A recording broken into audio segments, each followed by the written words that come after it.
A soldier stepped on a landmine without even noticing. Just as he turned around, a loud explosion erupted beneath him.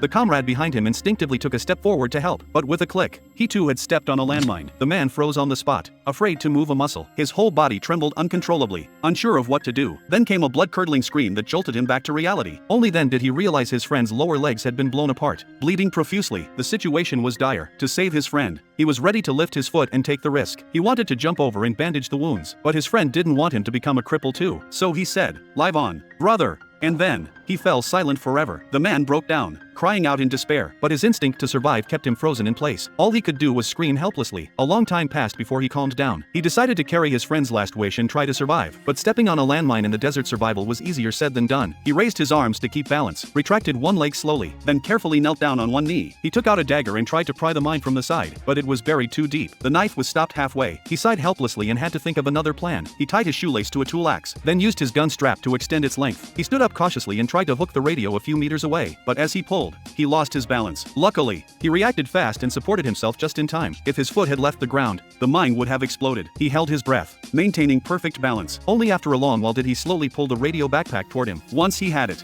he immediately contacted base for help, but the response was bleak. A sandstorm had grounded all aircraft, and the rescue convoy would take 52 hours to reach him. The man was stunned. There was no food, no water, and enemies could appear any time. To stay motionless for 52 hours was nearly impossible. Desperate to survive, he wanted to ask for alternatives, but before he could speak, the radio died with a final static buzz. Frustrated, he tore it off and set a countdown on his watch. Then he took out his rations to regain energy, preparing for a long, drawn-out battle. But just as he was about to drink water, he discovered his canteen was empty. In a scorching desert, no water meant certain death. Yet he had no time to despair. A massive sandstorm was now surging toward him, blotting out the sky.